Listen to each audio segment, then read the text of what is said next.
Hi, friends, we're back. Module 5 The Chemistry of Life. Are you ready? Here we go.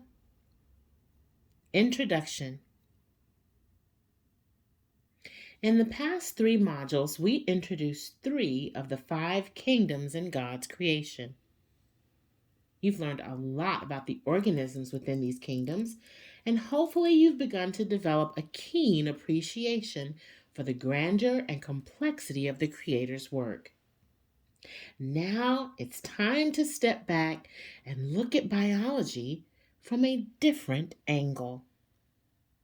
Rather than studying life itself, in this module, we'll be studying the chemistry that helps make life possible. In the future, you should spend an entire year studying chemistry. After that year, you will have received a basic introduction to this vast field. Thus, what we cover in this module will barely scratch the surface of the science called chemistry. Nevertheless, without this brief introduction, you will probably be lost in later modules. Atoms, the basic building blocks of matter. In chemistry, we study matter. A basic definition of matter is given below. Matter: anything that has mass and takes up space. Of course, this definition does us no good unless we know what mass is. Unfortunately, mass is a difficult term to define. Thus, we will not try to define it in this course. Instead, we will say this: if something has mass, it will also have weight. As a result, we could say that matter is anything that has weight and takes up space. Now, if you think about it, almost everything has weight and takes up space. In chemistry, then, we really study just about everything. As you learned in module number 1, cells are the basic building blocks of life. Indeed, the type of cell or cells that make up an organism is the first thing used to start the process of classifying it. Organisms made up of prokaryotic cells belong to kingdom Monera, whereas those made of eukaryotic cells belong in one of the other 4 kingdoms. Well, just as cells are the basic building blocks of life, atoms are the basic building blocks of matter. Everything from the tiniest speck of dust to the biggest mountain in the world is made up of atoms. Although atoms make up matter, we cannot see them because they are quite small. Indeed, in the dot of an eye on this page, there are approximately 1 billion atoms. As a result, atoms are simply too small to see. Even using the most powerful microscope in the world, we cannot see them. Nevertheless, scientists have performed detailed experiments that provide ample evidence for their existence. Using the right kind of equipment, for example, scientists have been able to get computers to draw maps of the surfaces of a metal. These computer-generated maps show peaks and valleys on what appears to be a very smooth surface. Those peaks and valleys are most likely the result of the atoms that make up the metal. Although such maps are not really pictures of atoms, they provide a great deal of evidence that atoms do indeed exist. As a result, the existence of atoms has become a foundational principle that guides our understanding of chemistry. Believe it or not, atoms are made up of even smaller things called protons, neutrons, and electrons. You will learn a lot more about protons, neutrons, and electrons when you study chemistry. For right now, you can think of them as small spherical particles that are arranged in a very specific way to form an atom. For example, a simplistic drawing of an atom is shown in the figure below. As we note in the title of the figure, this is an illustration of a helium atom. When you fill a balloon with helium so that it will float, you are filling it with a huge number of these atoms. Notice that the neutrons and protons clump together in the center of the atom, which is called the nucleus. Now, don't get confused here.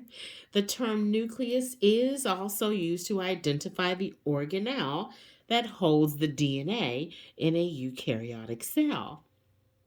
When discussing atoms, however, the nucleus refers to the center of the atom, where the protons and neutrons clump together. Whirling around in an orbit outside of the nucleus, we find the electrons. You might wonder how in the world we know what atoms look like if we cannot see them. The fact is, we don't really know what they look like. However, scientists have done many experiments designed to help us understand the structure of the atom, and as far as we can tell, the drawing in figure 5.1 is consistent with most of those experiments. As a result, we say that this is a good model of the atom. Model, an explanation or representation of something that cannot be seen. The fact that a model is consistent with experiments does not necessarily mean that it is an accurate representation of the object being studied. Later on, someone might come up with experiments that contradict the model, or someone else might come up with a different model that is also consistent with all of the experiments done. Thus, drawing the figure in 5.1 is instructive in that it gives us a picture of what an atom might look like. But please realize that it is not an actual drawing of an atom. It is merely a representation of what an atom might look like. In fact, we already know that the model presented in figure 5.1 is not really accurate. There are certain experiments that clearly show this model, called the Bohr model, to be in error. As a result, a new model of the atom called the quantum mechanical model is currently the model believed by most scientists. However, that model is far too complex to be shown here. Indeed, to truly understand the quantum mechanical model, you need to have several years of mathematics beyond calculus. Thus, even though we know that the Bohr model is not exactly correct, we will use it. Although you might not like the idea of using an incorrect model to learn about the atom, don't worry. Most of the concepts that you learn using the Bohr model will help you to understand the quantum mechanical model when you get to it. When you take chemistry, you'll get a brief introduction into the quantum mechanical model of the atom. With all of this in mind, let's take a look at the Bohr model of the atom. Protons and neutrons are packed into the nucleus, which is at the center of the atom. Electrons whirl around the nucleus in circular orbits. The number of protons, neutrons, and electrons in an atom determines all of the properties of that atom.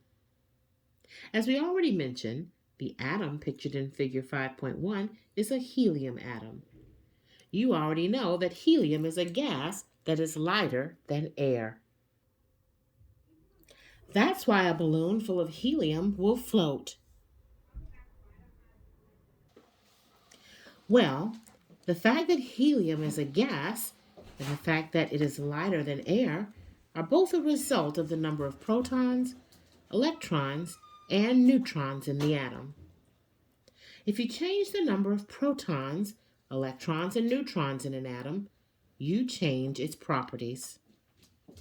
For example, an atom that contains 6 protons, 6 neutrons, and 6 electrons is a type of carbon atom. Unlike helium, carbon is not a gas. It is a solid. It is black and brittle. These properties, as well as all of the other properties of the atom, are once again the result of the number of protons, electrons, and neutrons in the atom. No matter how many protons, electrons, and neutrons make up an atom, there's one general principle that applies to them all. All atoms have equal numbers of protons and electrons. Thus, if an atom has 3 protons, you know that it has 3 electrons. If it has 17 electrons, you know that it has 17 protons. There is, of course, a reason for this. Protons and electrons each have electrical charge. Now, we won't even try to explain what electrical charge is. We will just tell you that it comes in 2 types, positive and negative. Electrons have a negative charge, while protons have a positive charge. Well, it turns out that an atom cannot have any net electrical charge. So the number of positive charges, protons, in the atom must always balance out the number of negative charges, electrons, in the atom. That way, the total charge is 0. Neutrons, by the way, have no electrical charge. Here's the really interesting part. The vast majority of an atom's properties are determined by the number of electrons that it has. Although this might sound a little weird, it actually makes a great deal of sense. You see, based on the Bohr model of the atom, the protons and neutrons are tucked away in the center of the atom, the nucleus. Since the electrons orbit around the nucleus, they are, in effect, what makes up the outer layer of the atom. Thus, if 2 atoms were to come close to one another, their electrons would be the first things to interact. As a result, the electrons determine the vast majority of an atom's properties. To confuse this issue a little bit, remember that all atoms have the same number of protons and electrons. Thus, even though it is in reality the number of electrons that determine an atom's properties, since the number of protons is always equivalent to the number of electrons, we could also say that the number of protons can be used to determine an atom's properties. Now, don't let this confuse you. The electrons are what really determine an atom's properties. However, because of some complicated history, we track the properties of atoms by their number of protons. Although this is a bit confusing, there is nothing wrong with it, since the number of protons and electrons in an atom are always the same. In summary, then, if 2 atoms have the same number of protons, they will have the same number of electrons. Thus, even if the number of neutrons in the first atom is different from the number of neutrons in the second, the vast majority of the 2 atoms' properties will be the same, because they have the same number of electrons. Elements. Since the number of electrons, and therefore the number of protons, is the most important factor in determining an atom's properties, we tend to separate atoms by their number of protons. Atoms that have the same number of protons, regardless of their number of neutrons, are said to belong to the same element. Element, a collection of atoms that all have the same number of protons. Helium, for example, is an element. One of the atoms that makes up this element is pictured in figure 5.1. It has 2 protons, 2 electrons, and 2 neutrons. However, there's another atom that is a part of the element helium. It has 2 protons, 2 electrons, and 1 neutron. Since both of these atoms have the same number of protons and electrons, they have the same basic properties. Thus, when you fill a balloon with helium, you are actually filling it with 2 kinds of atoms. One that has 2 protons, 2 electrons, and 2 neutrons, and one that has 2 protons, 2 electrons, and 1 neutron. How do we identify these atoms? Well, first and foremost, we call them by the element to which they belong.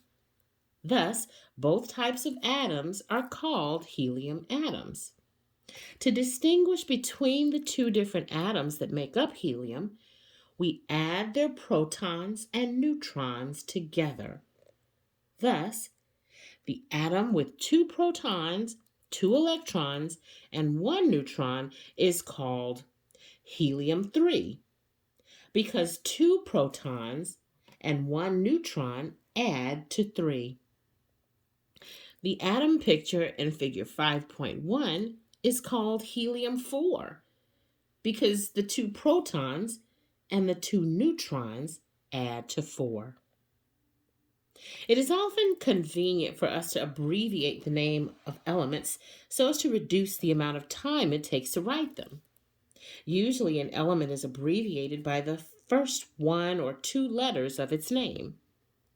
Helium, for example, is abbreviated He, while carbon is abbreviated C.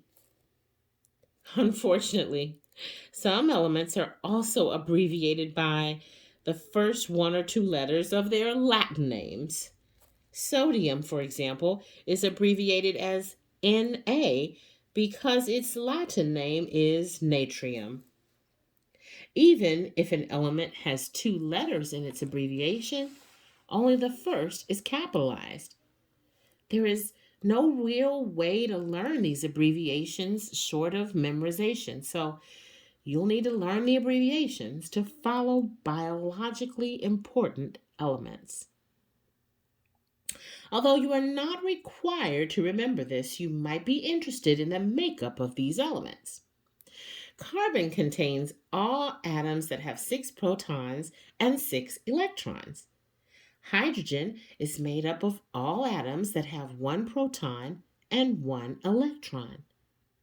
Oxygen contains all atoms that have 8 protons and 8 electrons, while nitrogen is made up of the atoms that have 7 protons and 7 electrons.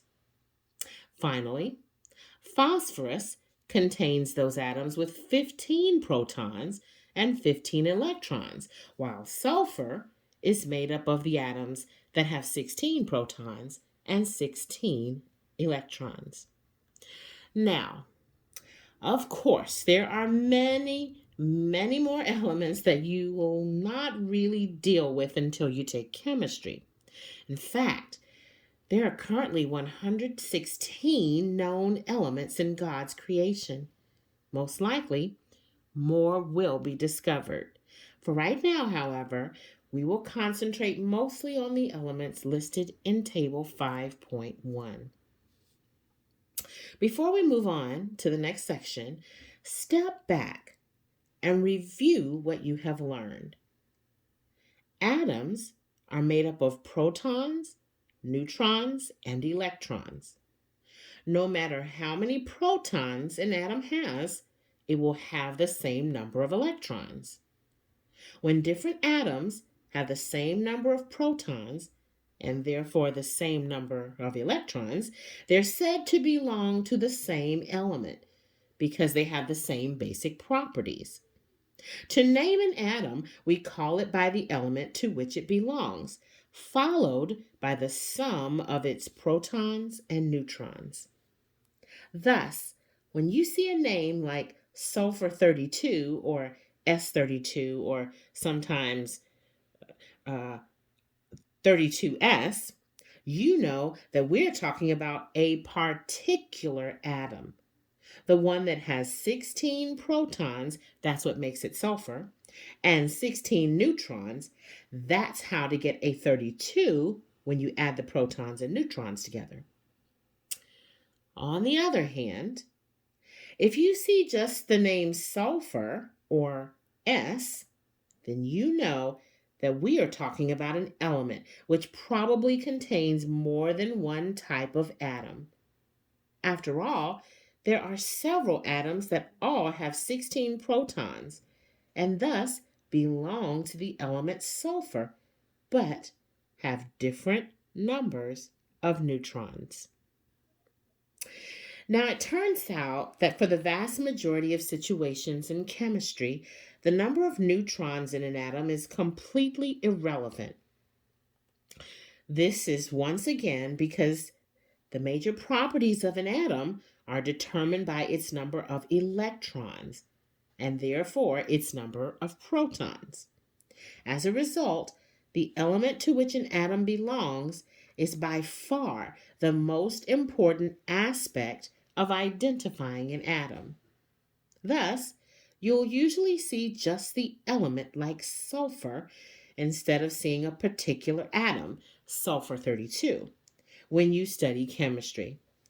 You always need to remember, however, that an element such as sulfur is composed of many individual atoms, such as sulfur 32, sulfur 33, sulfur 34, and sulfur 36.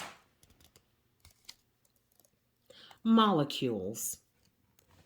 If there really are only 116 known elements in God's creation, you might think that there are only 116 different types of matter. After all, if matter is made up of atoms, and each element contains atoms that have the same basic properties, then 116 different elements make 116 different types of matter, right? Wrong. You see, atoms are only the basic building blocks of matter. In order to provide the chemical diversity necessary for life, God has designed atoms to link together, much like the pieces of a jigsaw puzzle. When atoms link together, they form molecules. Molecules, chemicals that result from atoms linking together. For example, carbon dioxide is a gas that humans and many organisms produce as a part of their metabolism. This gas is formed when one carbon and two oxygens link together. Molecules have abbreviations just like elements. We call these abbreviations chemical formulas. Carbon dioxide, for example, is abbreviated as CO2. Where does this abbreviation come from? Well, carbon dioxide is made up of carbon and oxygen. The C stands for carbon and the O stands for oxygen. Numbers that appear as subscripts indicate how many of those atoms are in the molecule. The 2 that appears as a subscript after the O tells us that there are 2 oxygen atoms in a carbon dioxide molecule. If no subscript appears after an element, we know that there is only one atom of that type in the molecule. Thus, since there's no subscript after the C, we know that there is only one carbon in a molecule of carbon dioxide. Now, just to make sure you really understand this, we want to give you 2 more examples. Another important molecule in the chemistry of life is methane. This molecule is abbreviated as CH4. So you should be able to tell that there is one carbon atom linked to 4 hydrogen atoms in a methane molecule. Glucose which is the basic food substance that most autotrophic organisms produce via photosynthesis, is abbreviated as C6H12O6. This should tell you that a molecule of glucose has 6 carbon atoms, 12 hydrogen atoms, and 6 oxygen atoms, all linked together. The important thing to realize about molecules is that the properties of a molecule are determined by the type and number of atoms that link together, as well as the way that they link together. Let me read that again. The important thing to realize about molecules is that the properties of a molecule are determined by the type and number of atoms that link together, as well as the way that they link together. For example, as we already mentioned, carbon dioxide is formed when one carbon atom links to 2 oxygen atoms. However, this is not the only molecule that can be formed by carbon and oxygen atoms. If one carbon atom links to one oxygen atom, the result is carbon monoxide, CO. Carbon monoxide and carbon dioxide are 2 completely different molecules. Carbon dioxide, for example, is a gas that is generally harmless to humans unless it exists in very large quantities. In fact, humans produce it as a result of their metabolism. Specifically, we produce it in the catabolic process, in which simple sugars such as glucose are burned for energy. Carbon monoxide, however, is poisonous to humans. If we breathe too much carbon monoxide, we will die of suffocation. Thus, not only the type but also the number of atoms that link together determine the properties of a molecule. 2 molecules can be made up of the same exact atoms. But if the number of even one type of atom is different between the 2 molecules, the molecules will have completely different properties. To make things just a little more confusing, atoms of the same type can join together as a molecule, just like atoms of different types can. For example, oxygen is an element. However, when we breathe in oxygen from the air around us, we are not breathing individual oxygen atoms. Instead, we're breathing in the molecule O2. This molecule is formed when 2 oxygen atoms link together. Even though we are lazy and tend to refer to this as oxygen, it is not the same as an individual atom of oxygen. Instead, it is a molecule formed by 2 oxygens linking up. This gives it very different properties. If you were to breathe in a substantial amount of individual oxygen atoms, you would quickly die. However, breathing in oxygen molecules is absolutely necessary in order for you to live.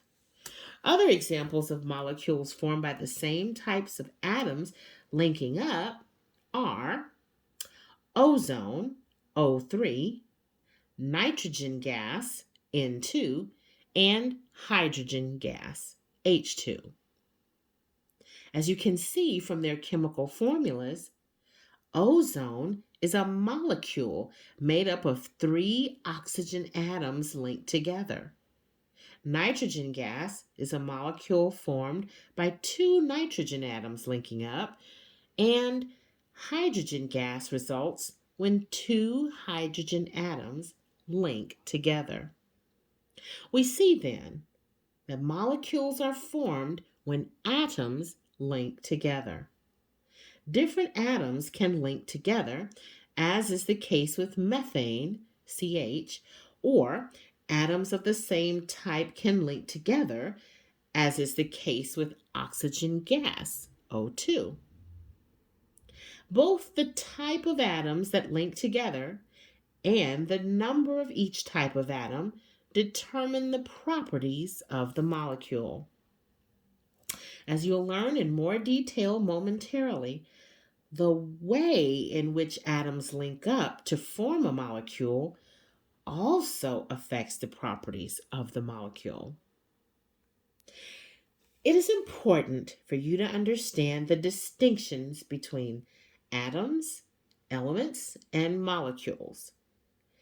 Atoms are the basic building blocks of matter, and their properties are determined by the numbers of protons, neutrons, and electrons that make them up. A group of atoms that have the same number of protons all belong to the same element.